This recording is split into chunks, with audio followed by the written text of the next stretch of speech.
હવે સ્વાધ્યાય 1.4 આ કથનને સ્પષ્ટ રીતે સમજાવો.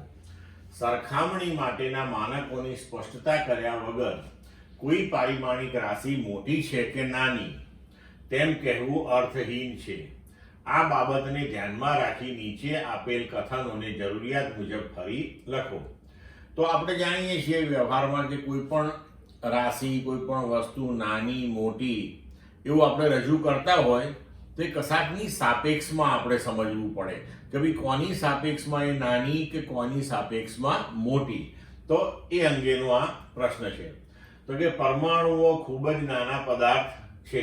બી, જેટ પ્લેન ખૂબ ઝડપથી ચાલે છે. સી, જ્યુપિટરનું દળ ઘણું વધુ છે. ડી, આ રૂમમાં રહેલી હવામાં અણુઓની સંખ્યા ખૂબ જ વધારે છે. ઈ, ઇલેક્ટ્રોન કરતાં પ્રોટોન વધુ દળદાર છે. એફ, પ્રકાશની ઝડપ કરતાં ધ્વનિની ઝડપ ખૂબ જ ઓછી હોય છે.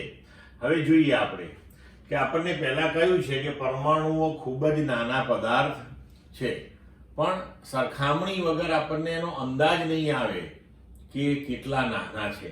એટલે હવે આપણે આ કથન જે છે એને ફરીથી લખીએ કે ટાંકણીની તીક્ષ્ણ ટપકાની સાઈઝ. હવે ટાંકણી તમે જોયેલી છે, એનું તીક્ષ્ણ ટપકું પણ આપણે ઉપરનું જોયેલું છે, બરોબર.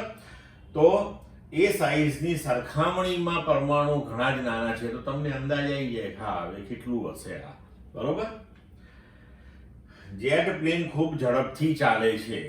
તો અહીંયા પણ આપણે સરખામણી કરવાની જરૂરત પડશે. તો એક્સપ્રેસ સુપરફાસ્ટ ટ્રેનની ઝડપ, તો એનાથી આપણે જાણકાર છીએ, ટ્રેનમાં બેઠેલા છીએ આપણને, તો આપણને ખબર છે કે કેટલી ઝડપથી એ જતી હોય છે. તો એના કરતાં પણ જેટ વિમાનની ઝડપ ઘણી જ વધારે છે. તો આપણને અહીંયા આગળ એની ઝડપ વિશે સંપૂર્ણ ખ્યાલ મળે. હવે જ્યુપિટરનું દળ ઘણું વધુ છે. તો અહીંયા પણ સરખામણી કરવી પડશે કે પૃથ્વીના દળની સરખામણીમાં ગુરુનું દળ ઘણું જ વધારે છે.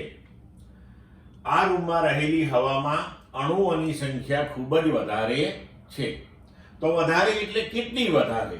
તો અહીંયા પણ સરખામણી જોઈશે કે એક મોલમાં રહેલા હવાના અણુઓ, તે આપણે જાણીએ છીએ કે 10⁻23 ના ઓર્ડરમાં હોય છે એરિયાએ. તો એના કરતાં પણ ઓરડામાંની હવામાં વધારે સંખ્યામાં અણુઓ હોય છે, એટલે આપણને અંદાજ આવી જાય સચોટ રીતે. ઇલેક્ટ્રોન કરતા પ્રોટોન વધુ દળદાર છે. તો અહીંયા સરખામણી સ્વરૂપે જ આપેલું છે બંને, આપણને સમજ પડી જ જાય વાતમાં. આ વિધાન સાચું જ છે. પ્રકાશની ઝડપ કરતાં ધ્વનિની ઝડપ ખૂબ જ ઓછી હોય છે. હા, અહીં પણ કમ્પેરિઝન સાથે જ આપણને, સરખામણી સાથે જ આપણને જણાવેલું છે, એટલે આ વિધાન પણ સાચું જ છે.